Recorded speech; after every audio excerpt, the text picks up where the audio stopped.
I suppose the easiest thing for me to do is talk about my childhood, growing up, what I went through as a person. You see, I've probably done so much more that you've not done. Not necessarily it's good, but you know, I've got drunk, I've had fights, you know, I've done drugs, I've been arrested. I've done many things that, you know, that are stereotypical to a normal Western civilised society. Whether you call it civilised or not, I don't know. But the question that kept arising in my mind is that, you know, you can drink, you can do drugs, you can do these things, whether they're right or wrong, and it's like kind of self-gratification. It's all about pleasing yourself. But the thing, when you come away from that, is that you're still left with you, and you're still left with your thoughts. You know, the worst thing about drinking is you have an hangover. The worst thing about doing drugs, you have a come down. The worst thing about a fight is you have bruises the next day. The worst thing about it all is the only person you're hurting is yourself. You're not finding out who you are, because what you're finding out is what is good within society, what kind of aspects of, you know, this and that. Whether it's good at the time is irrelevant. It's whether it's good in your heart. So what I started doing is, I say I was kind of, as a teenager, very mischievous, very naughty, I did what I wanted to do. And then I kind of grown into adulthood as being this rebellious child.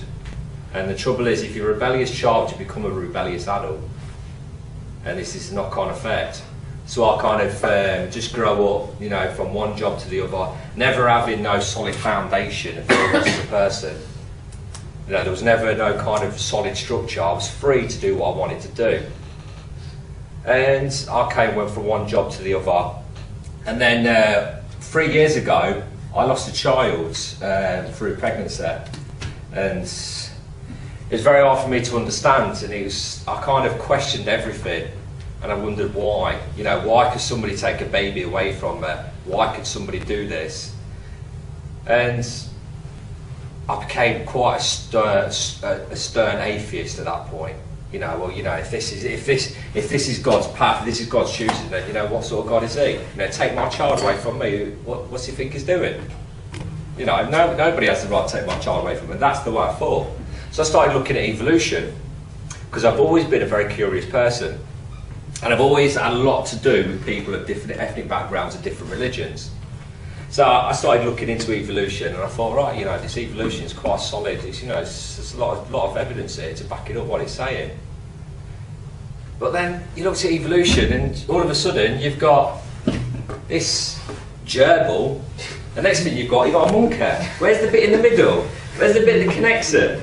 So then I started questioning that. I thought, well, no, that can't be right, because how can you have one thing to another thing? There's got to be this transition. You can't have just a gerbil, a monkey, a man. There's got to be a transition between them all. So then I started looking at religion. Like I say, very curious. I wanted to know. You know, a brother Khalid here, that I've known him for 4 years, and he left a major impact on my life.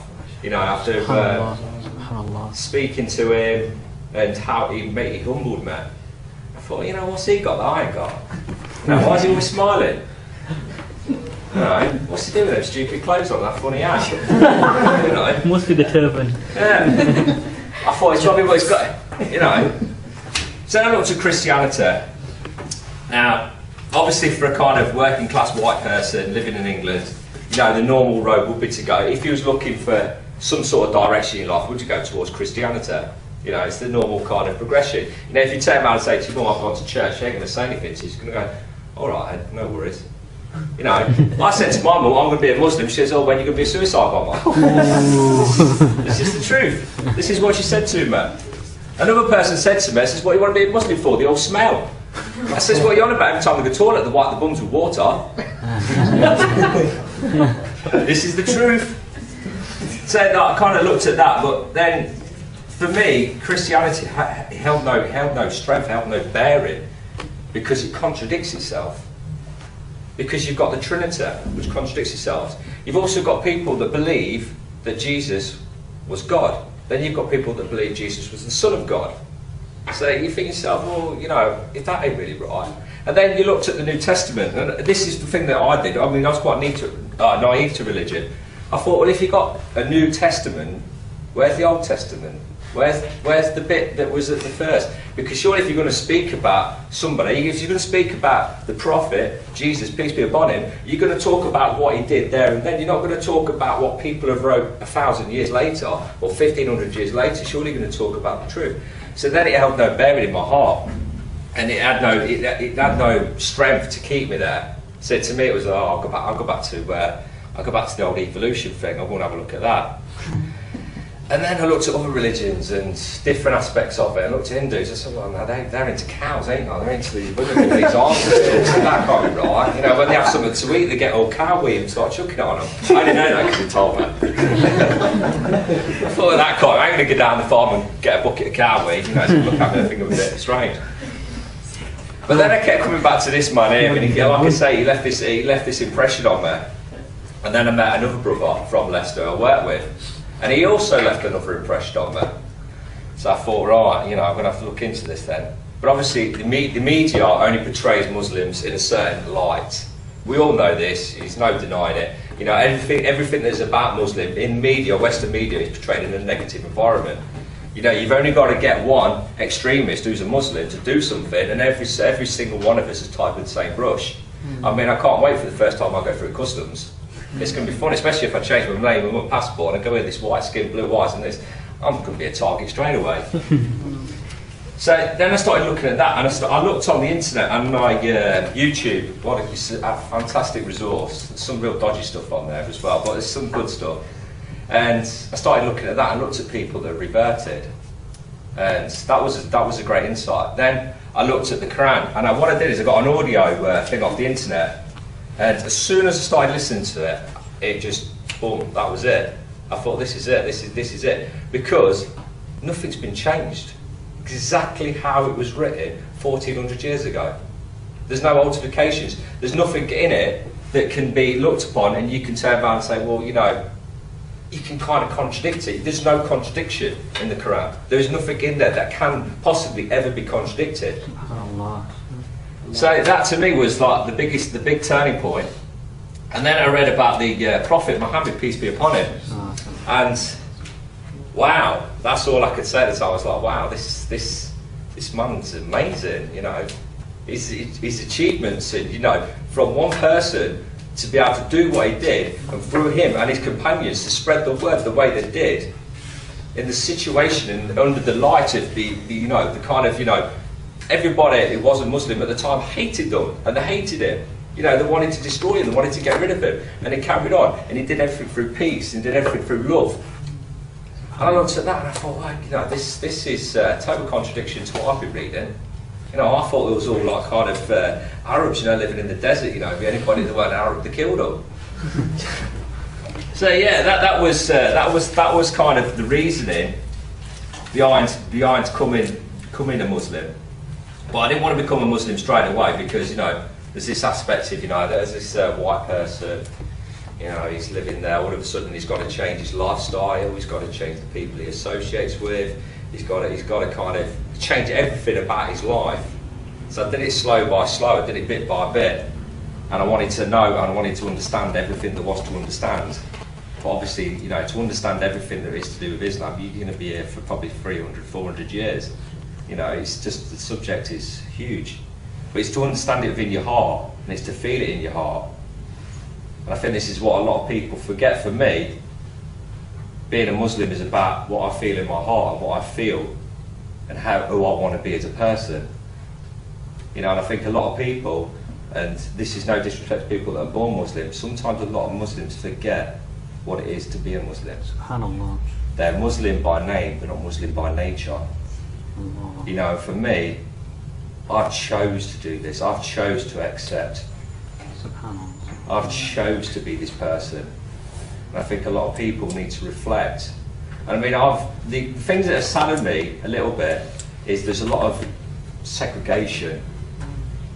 There's a lot of, you know, there's like, for instance, in Loughborough, it's a Bangladeshi mosque. Now I know people in Loughborough that won't go to that mosque because it is a Bangladeshi mosque. And that's sad. You know, why? I was in the mosque the other day. There was me. There was 3 white people in there. There was a convert from about 12 years ago. There was a convert from 6 months ago. There was me. There was a guy from France. There was a guy from Somalia, so he was black, there was some Asian guys there was some Arabic guys there. You know, that's the most multicultural thing you can ever see. What other faith on the planet will you see that? You won't see it anywhere. And the love and the connection, the bond is the same. It's irrelevant of where you come from. It's irrelevant of who you are. The relevance is in what you believe. And this is what kind of drew me to it, is the fact that it is multinational. It is multi-everything. Everybody comes together, and to be a Muslim, it's about love, and it's a love for everybody, not just a love for a fellow brother or a fellow sister.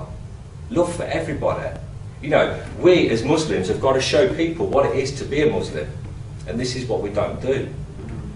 You know, if we show people or non-Muslims that, you know, we're about love, we're about compassion, we're about kindness, we're about looking after people, we're about charity, we're about connecting everything together through love, you know, everybody will see what the beauty of Islam is. And that's what we need to do. And that is why I became Muslim.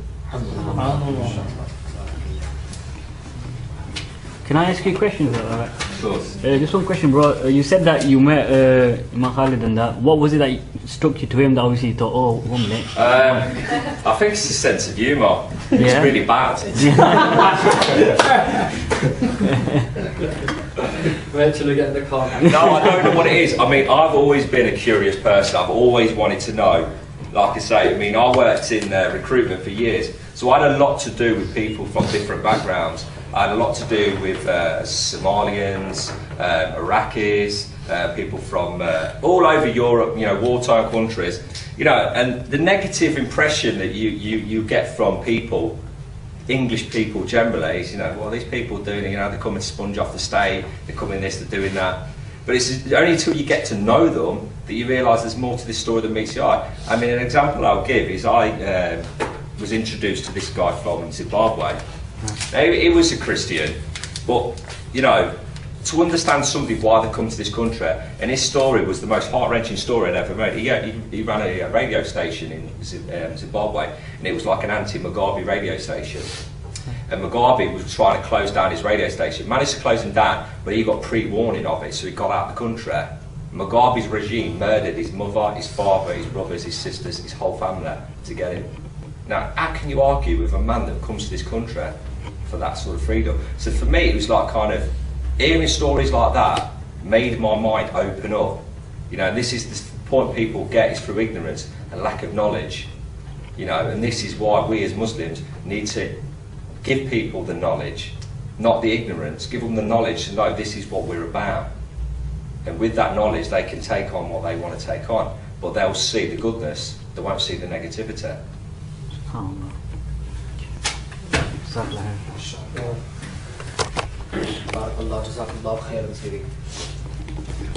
We, alhamdulillah, in reality, it wasn't me who was inspired by it, that's the truth of it. Allah subhanahu wa ta'ala opened his heart towards the haqq, towards the truth. And he had pure and sincere intentions towards Allah, and so Allah gave him tawfiq. Allah subhanahu wa ta'ala grant him increasing the deen. Ameen. And we pray that Allah subhanahu wa ta'ala makes him amongst the scholars of the deen and the da'is of the deen, who eventually calls people towards the haqq, inshallah. Now, before